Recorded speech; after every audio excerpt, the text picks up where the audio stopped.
tema da noite é Guerra Declarada e suas armas secretas. Mais uma vez, Guerra Declarada e suas armas secretas.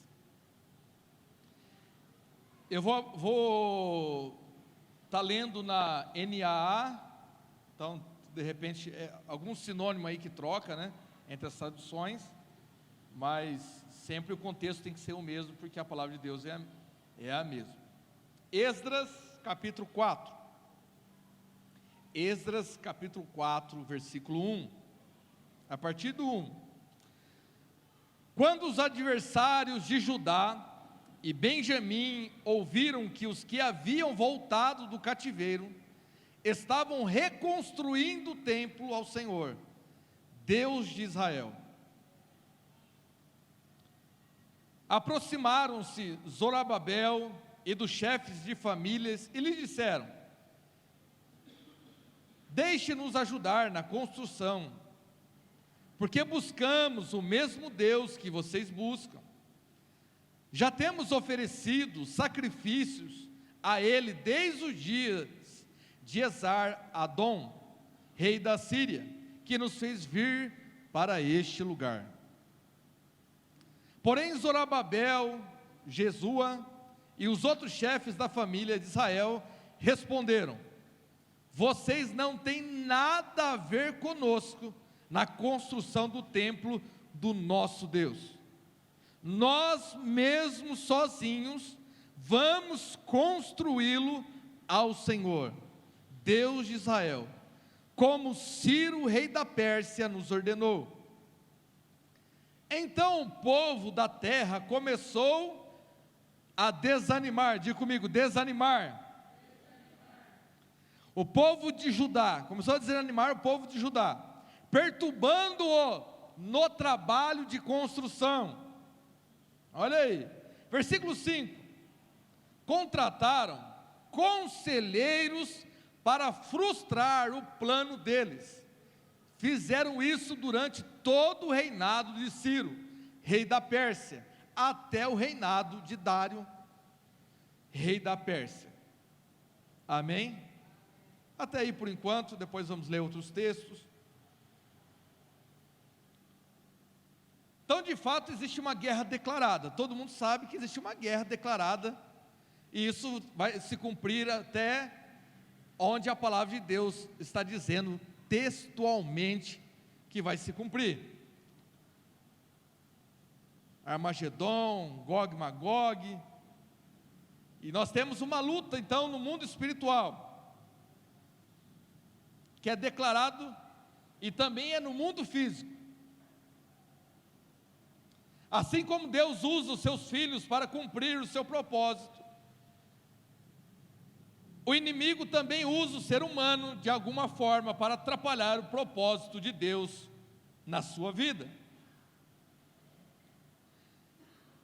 Deus usa pessoas para trazer a cultura do céu para a terra, ou seja, ser um embaixador de Jesus, e para isso nós temos o auxílio do Espírito Santo, para trazer os princípios do reino e aplicar nesse tempo até que ele venha. Só que o inimigo também usa pessoas. Usa para quê? Para roubar, matar e destruir. Destruir o quê? Tudo que o Senhor fez na sua vida, na vida dos filhos do Senhor. Essas pessoas têm o auxílio e influências de demônios, trazendo ideologias para trazer a cultura da destruição dos valores bíblicos judaico-cristãos. Amém? Então, Deus usa para cumprir na terra um propósito. Deus usa o homem.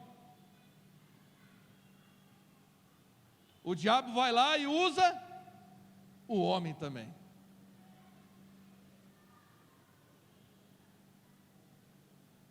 Aí nós olhamos como o homem é disputado. Por isso que o inimigo quer muito você. Porque cada lugar que você estiver é estratégico para ele. E cada lugar que você estiver também com Deus é estratégico para o reino. Lembrando que Deus não tem inimigo. Diga comigo, Deus não tem inimigo. Quem tem inimigo somos nós. Porque até Satanás é uma criação. E num estralar de dedos, Deus não precisa fazer força nenhuma para destruir Satanás. Parece que nós estamos olhando para um Deus que está disputando, está no ringue ali, está cada um ali já está no finalzinho da luta, os dois estão bem cansados na guerra. Não é essa luta que nós estamos. Se você tem essa compreensão bíblica, muda agora, nessa noite.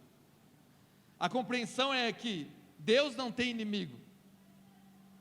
Agora, Deus usa até o inimigo, Deus usa até o nosso erro, para transformar e moldar e nos colocar segundo o seu propósito. Entenda que nesse período que eu li, o templo estava em ruínas. O templo de Salomão estava em ruínas.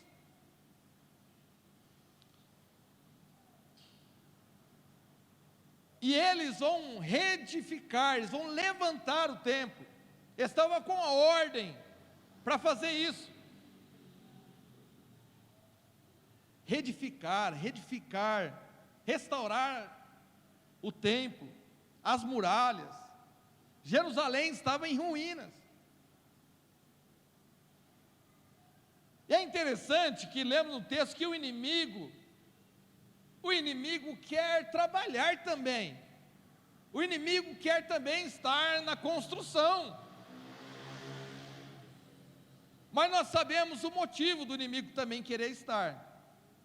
Não é para contribuir nem para colaborar, mas é para fazer a obra mal intencionada, para que você pare. Então no começo tem pessoas que vão entrar na tua vida, e parece que ela quer construir algo com você, mas ao longo do tempo, nós temos que ter o discernimento, e como Zorobabel teve o discernimento, e falou: não, vocês não têm nada com a gente, e nem com o nosso Deus. Quando eles receberam essa notícia, o que eles fizeram? Eles começaram a usar uma das armas que nós vamos trabalhar aqui nessa noite. Primeira arma, diga comigo: medo. Estou no novo tempo aqui. Primeira arma, medo.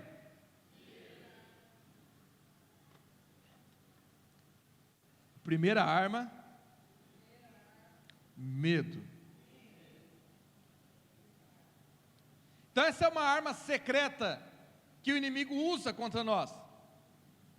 O medo, como diz Bill Johnson, é a fé no Deus errado. O medo não é um bom conselheiro,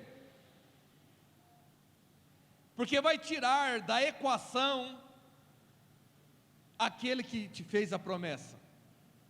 O medo vai trazer à tona os problemas, as problemáticas, as situações adversas, as situações contrárias, falta de dinheiro, os problemas, a saúde, tudo que está contrário, o medo vai tomar conta de você.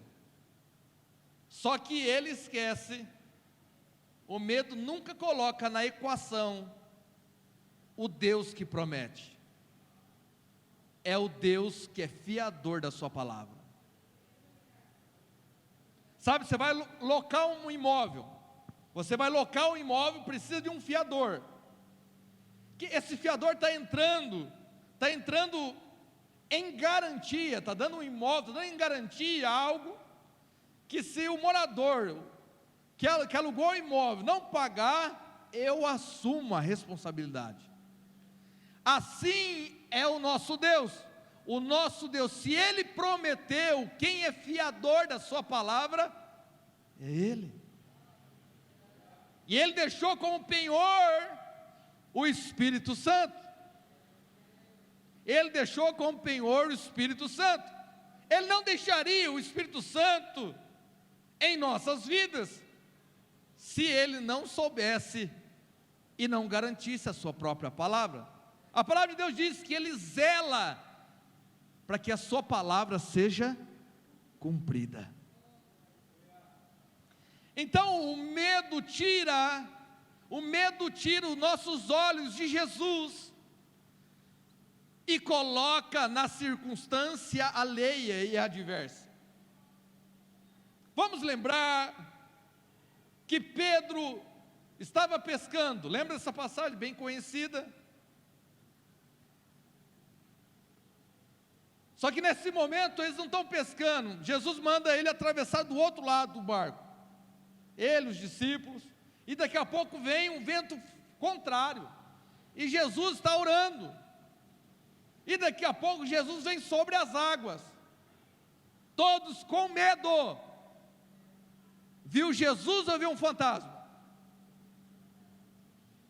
Tem alguém aqui?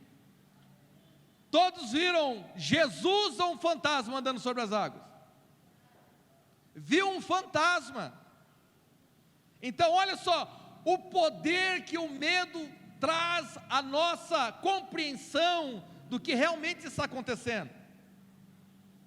Então muitas vezes a nossa compreensão daquilo que está acontecendo, nós olhamos e dizemos, na situação, a tempestade está acontecendo, e nós olhamos, é fantasma. E quando na verdade é Jesus. Então o medo tira o poder de observação, o senso de propósito, do que o Senhor está revelando ao teu coração. Todos eles podiam experimentar de uma revelação grandiosa, Jesus andando sobre as águas, mas todos gritaram com medo, fantasma, fantasma. Mas um disse, se for tu, Senhor, manda que eu vá sobre as águas. E o Senhor diz, vem. E ele começou a andar sobre as águas. Ele começou a andar sobre as águas, olhando para quem? Olhando para Jesus. O vento contrário continuava, a tempestade continuava, a circunstância adversa continuava. Só que agora não tem só um homem andando na água, tem dois andando sobre as águas. Tem dois homens andando sobre as águas. E eu fico pensando, aqueles outros 11 ficaram lá com fantasma, fantasma, medo. Ou seja, o medo te paralisou e você não viveu um grande milagre. Porque o medo paralisa. O medo é natural de nós, mas existe um medo paralisante que é maior do que nós. Quando o medo toma conta, nos paralisa. Não é normal alguém andar sobre as águas, irmãos. Mas Jesus e Pedro podem falar o contrário. Uma tempestade que gera uma oportunidade. Diga comigo, uma tempestade pode gerar uma oportunidade para viver milagre. Amém? Então, a tempestade pode ser assustadora, e todos nós ficarmos desesperados, o barco vai virar, nós vamos morrer, não tem jeito, não tem situação, não tem o que fazer mais, estamos cansados e vamos morrer. Ou nós podemos ver, dentro da tempestade, existe um propósito de Deus, uma oportunidade, para que eu possa viver um milagre, que fora da tempestade eu não consigo atravessar.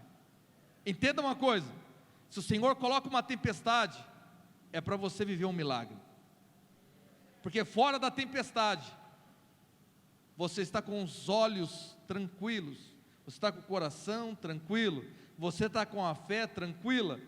Agora, quando você precisa de uma intervenção, o que acontece? Quando você precisa de um milagre, você ora, irmão, você jejua, você busca. Eu falo, nós devemos estar orando e jejuando, enquanto o problema chegar, já nos encontra orando. Mas a cultura tem sido o quê? Quando o problema vem, agora vamos orar, agora vamos jejuar, agora vamos fazer um propósito. Enquanto o problema vir, nós já deveríamos estar orando. Então o problema, quando vem, o problema fala, vim na casa errada. Amém? Então diga comigo, o medo paralisa. Mas diga comigo, existe um antídoto para o medo. Jesus. A Bíblia diz que o perfeito amor faz o quê? Lança fora o medo. O que Jesus está dizendo, o que está dizendo nessa palavra, é que quando os teus olhos estiverem só em Jesus, se o teu coração estiver só em Jesus, todo medo se vai, todo medo se vai. Presta atenção, o que Pedro fez? Andou olhando para Jesus, ele estava sobre as águas. Mas o que acontece conosco é o que aconteceu com Pedro, que logo nós paramos de olhar para o dono da palavra, para o dono da promessa, e nós começamos a fazer o quê? Olhar para os problemas. Quando nós olhamos para os problemas, nós tiramos os olhos de Jesus. Ele está sendo fiador da palavra, você vem olhando para Ele. Ele é o alvo. Ele é o alvo. Você tirou o alvo da tua frente e começou a olhar o que? Problema. Mas o problema tinha desde o barco. O problema não mudou. O que mudou foi que quando ele olhou para Jesus, ele teve uma oportunidade de andar sobre as águas, mesmo com tempestade. Agora, quando ele tira os olhos de Jesus, acontece com as nossas vidas. O que? Uma vida de afogamento. A gente olha para Jesus, começa a caminhar um pouco, tira os olhos, olha o problema, afunda. Rapidamente você tem que falar o quê? Igual Pedro, socorro! Socorro, não se esconda. Irmão, você vai morrer espiritualmente se você não pedir socorro. Você vai morrer espiritualmente por causa desse orgulho, por causa dessa soberba. Então peça socorro, que Deus é poderoso para te socorrer. Amém?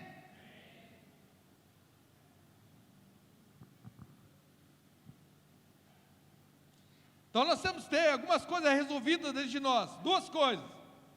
Se nós olharmos para Jesus, nós vamos dar passos progressivos em relação ao seu propósito em nossas vidas. Mas se nós tirarmos nossos olhos do Senhor, nós vamos afundar rapidamente. E se não pedirmos socorro, nós vamos morrer próximo de Jesus, próximo do milagre, porque não pedimos socorro. Mateus 14:30, para dar base naquilo que eu falei. Reparando, porém, na força do vento, teve medo, e começando a afundar, gritou: salva-me, Senhor. Irmãos, não é vergonhoso pedir socorro. Sabe, ninguém nasceu pronto, irmãos. Quem nasceu pronto é o primeiro Adão e o segundo Adão. Agora, todos nós, até de bebezinho, a gente vai crescendo, cai mais que anda. Aí daqui a pouco vai crescendo mais, quer mexer já na mesa digital já. Aí o Eric fica preocupado. Aleluia. Então, irmãos, nós temos que entender que o cair faz parte. Agora, permanecer caído é uma escolha. Consegue entender? O que aconteceu com Pedro? Pedro fez uma escolha, ele afundou, mas ele fez uma escolha. Ele podia, eu errei, eu olhei, eu não fui fiel à visão. Não importa, peça socorro. Diga aí para alguém que está do teu lado aí, peça socorro. Fala, não seja orgulhoso. Fala, Jesus está aqui para te socorrer. E o que eu falei? Jesus usa pessoas. Então, talvez você está pedindo socorro para Jesus e Jesus está respondendo de que forma? Colocando pessoas na tua vida para te socorrer. E você está esperando, Jesus. E Jesus, eu já respondi a tua oração. Coloquei pessoas ao teu redor para te levantar. Então, permanecer caído é uma escolha. E é uma escolha de soberba. Porque o Senhor está com o braço estendido para derramar a sua misericórdia. Amém? Então o medo é a primeira arma que o inimigo trabalha contra nós para nos paralisar. Primeira arma secreta é o medo. Irmãos, quantas pessoas não voam de avião? Tem alguém aqui que fala, não, eu não vou, nunca voei e não vou voar? Aqui ninguém, não tem nenhum. Tem um lá atrás que levantou mais ou menos a mão. Tem pessoas que... A minha mãe falou que não quer voar, voou. Então, consegue entender que o medo de algumas coisas é porque nós não conhecemos? Andava de bicicleta, andava de moto, andava de carro, andava de avião. Uns andam de submarino, mas tem submarino que é perigoso. Esse submarino, o Eric falou que vai, pastor. Se pagar, ele falou, já deu problema no primeiro, no segundo não vai dar, pode ter certeza.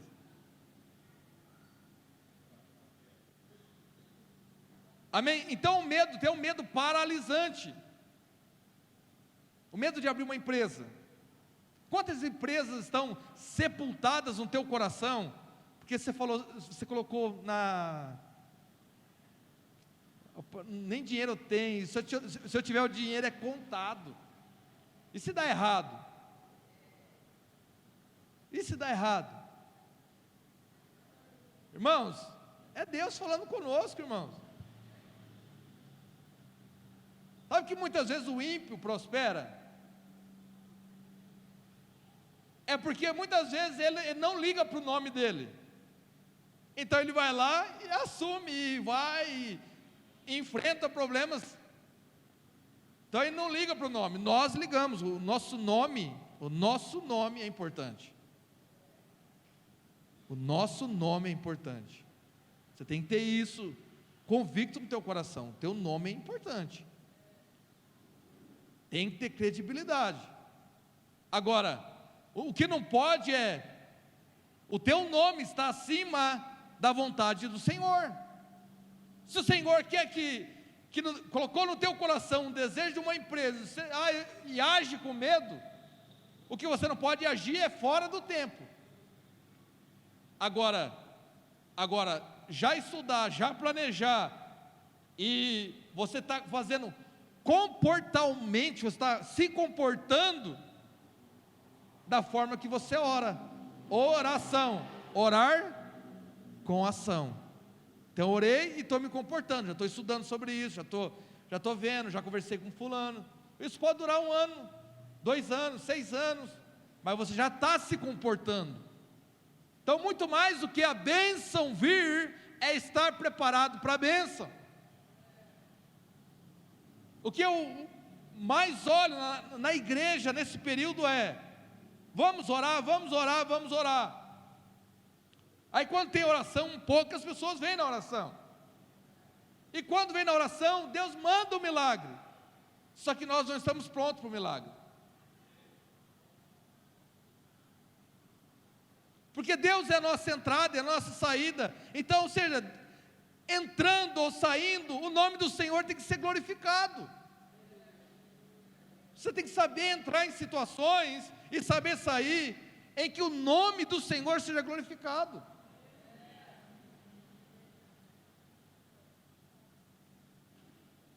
Não se trata de vencer, se trata que o nome do Senhor seja glorificado. Muitas vezes queremos que o nosso argumento prevaleça.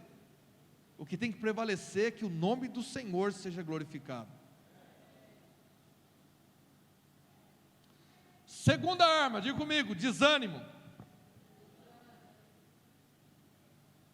Essa ferramenta, essa arma de guerra que o inimigo usa contra nós, ele começa a atacar aonde? No trabalho, lá no seu propósito. Lembra do texto? O que eles ficavam fazendo no trabalho? Quer voltar no texto? Versículo 4, né? Então o povo da terra começou a desanimar o povo de Judá, fazendo o quê? Perturbando no trabalho da construção. Então o que o inimigo manda? Perturbando no trabalho de construção. Então você está no teu propósito, Deus usa pessoas, o inimigo usa pessoas. Agora, entenda, o inimigo, ele quer entrar no teu propósito, e quer permitir que você faça um pouquinho do seu propósito. Diga comigo, um pouquinho. Porque depois ele quer desvirtuar esse propósito. Ele quer mostrar que esse propósito é um peso. O teu chamado se torna um peso. Então por isso ele fica te perturbando no trabalho do teu propósito, não é no trabalho secular não. Então quando você entra no teu propósito, ele começa, você não é capaz, começa a acentuar os teus problemas. Ele começa a gritar mais alto. E se você não tiver, igual aqui tem uma mesa para controlar a altura de voz, e para colocar no mudo Satanás, ele fica te acusando, ele fica lá no teu ouvido te acusando, pontuando. Olha lá, você errou, olha lá, você não aguenta, você não aguentou um dia de jejum, você falou que ia fazer 2 dias de jejum, jejuou 1, jejuou 12 horas, não aguentou. Aí você não guarda nenhum versículo na Bíblia, mas aí o diabo que sabe também a Bíblia fala no teu ouvido: aquele que faz voto e não cumpre é tolo. Aí vem no teu coração: nossa, tem esse versículo. Você nem sabia esse versículo, o inimigo que falou para você. Aí você fala: nossa, então estou sendo um tolo na presença de Deus. Então o inimigo assentou essas coisas, para quê? Para que o desânimo tome conta do seu coração. A Bíblia diz: sobre todas as coisas que devem ser guardadas, porque dele provém as saídas da vida. Então se nós estivermos desanimados, Imagina a decisão que você está tomando, desanimado. Imagina as decisões que toma quando está desanimado. Imagina as situações que você tem que enfrentar desanimado. Então você não luta pelo teu propósito. Você não luta por aquilo que o Senhor está falando com você. Você deixa levar. Como um grande filósofo aí, deixa a vida me levar, vida leva eu. Não escuta esse filósofo não. Se deixar a vida te levar, vai te levar para o buraco. Mas se você deixar Jesus te conduzir, e o Espírito Santo te direcionar, vai te direcionar em toda a verdade, no caminho, na verdade e na vida. Amém? Então, nós estamos uma geração, neste tempo de desânimo, trabalhou no propósito, daqui a pouco, o inimigo tanto perturbando, tirou-nos o ânimo. Imagina na nossa caminhada de fé, quantas pessoas pararam de caminhar?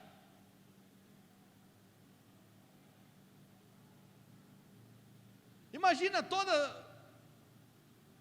na caminhada bíblica, quantos pararam? O profeta velho que vai conversar com o profeta novo. Deus também fala comigo e tira ele do caminho. E o profeta novo morre.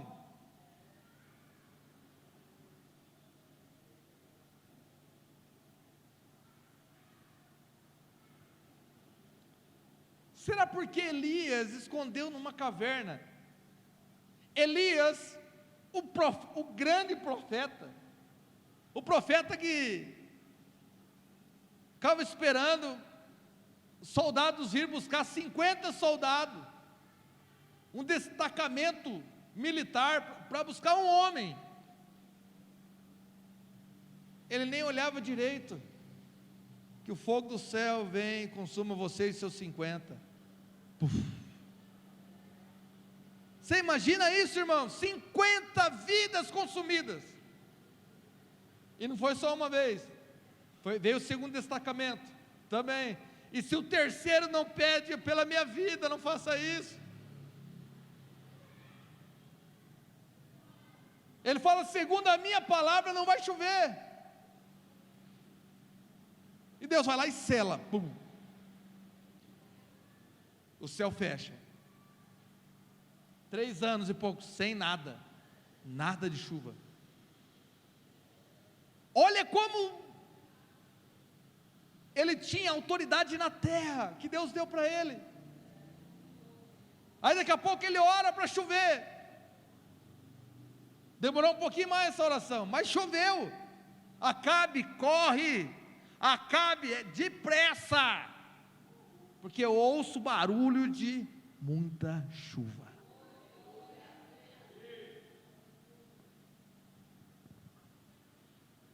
Mas esse mesmo profeta que fala, que brinca com os outros falando: ei, profetas de Baal, grita mais alto. Talvez o Deus de vocês são surdos e não está ouvindo vocês. Ele fica lá olhando, e os coitados lá começam a se cortar, e começam a pedir Baal nada de mandar fogo, e eles começam a se cortar, e vai. Eu acho que estava quase se convertendo, mas um pouquinho se convertia. Mas um pouquinho se convertia os profetas de Baal.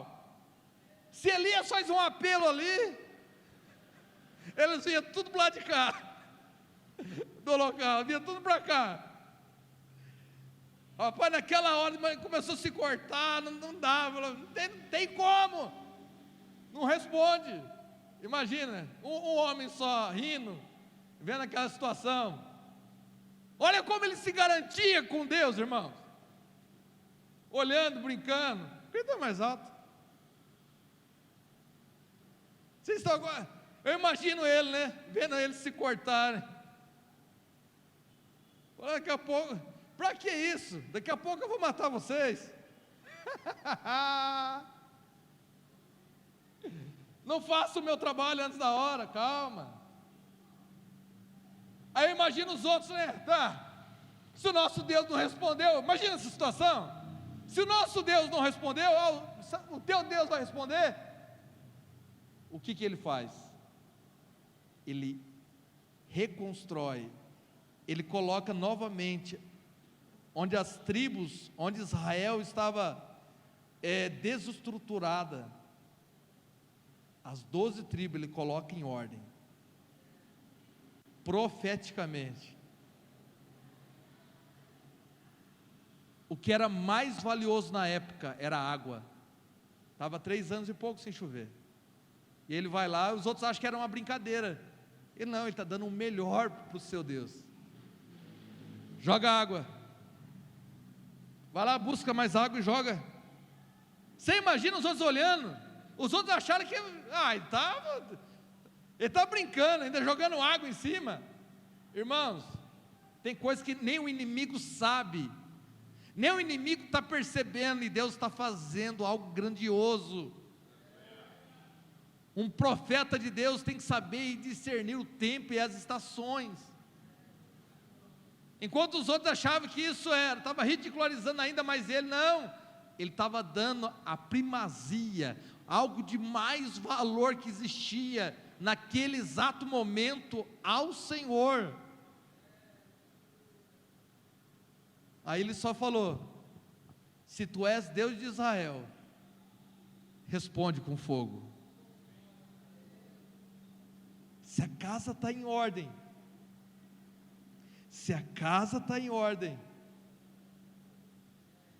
se você tem entregado a primazia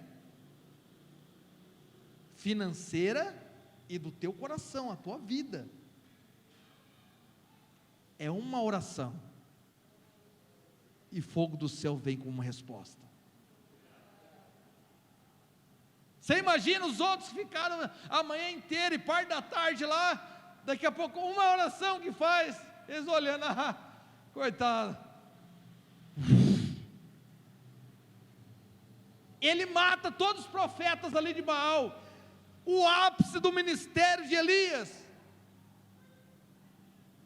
Aí você fala, agora Elias vai de vento e polpa, agora o ministério dele só vai crescer. Uma palavra de uma mulher, quando ela ouviu que os profetas de Baal tinham morrido, ela como sacerdotisa, ainda essas horas, amanhã, também você vai morrer, Elias. Irmãos, olha o que está acontecendo aqui, talvez você não está percebendo, um grande ápice no ministério de Elias, e uma palavra leva ele ao esgotamento emocional na hora. Ele já deixou o ajudante dele já em outro lugar, e já vai para o deserto, e já quer morrer, e depois o anjo tem que alimentar ele, que ele não está se alimentando, o anjo tem que alimentar ele, ele anda por 40 dias para se esconder na caverna,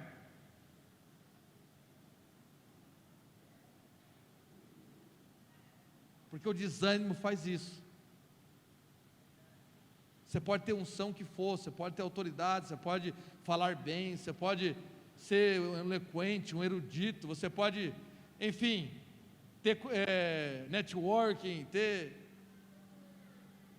mas se a anemia espiritual bater em você, o esgotamento emocional tomar conta de você, esse desânimo vai tomar conta da tua vida, e essa é uma grande arma que o inimigo tem usado, nessa guerra declarada, é uma arma secreta. Você vê pessoas desanimadas.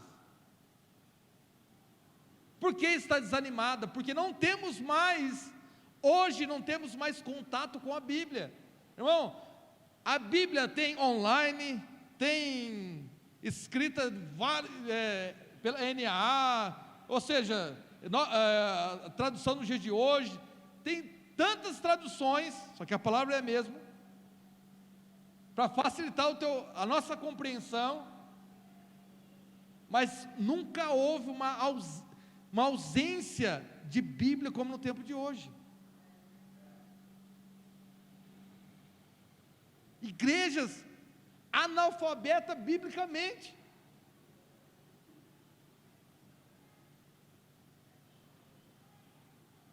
Que está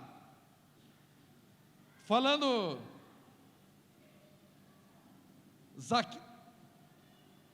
está dizendo que outro subiu na árvore, não é Zaqueu. Aí depois alguém corrige e fala: ô fulano, desce daí que esse lugar aí é de Zaqueu, rapaz.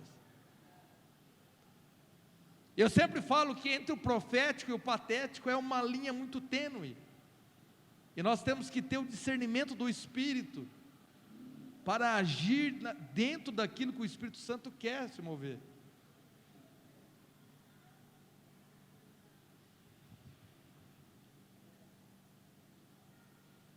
Está todos aqui ainda?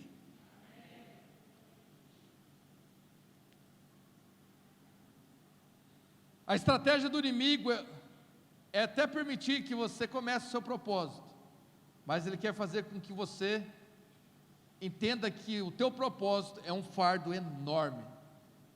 Ele precisa pontuar seus erros, seus pecados, até chegar ao ápice de desgastar você emocionalmente, para tomar uma decisão que é a mais lógica possível. O que é? Parar de fazer aquilo que Deus te chamou para fazer. Quantos homens pararam ao longo da jornada? O inimigo nos leva a um esgotamento emocional, que quando isso acontece, abandonamos tudo.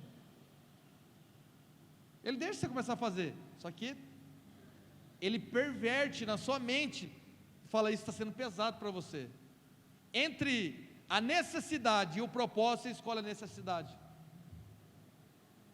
A necessidade que é temporária, ou seja, alimento, pagar, comer, beber. Mas pastor, assim eu vou morrer. Tá, mas como nossos olhos são importantes para a necessidade, assim também os nossos olhos e o nosso coração tem que ser para o propósito que é eterno. Amém?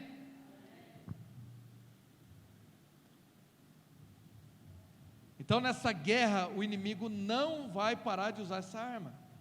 Então por isso leia a palavra, tenha devocional, ore, jejue, porque o pão de cada dia é feito para vencer o mal de cada dia.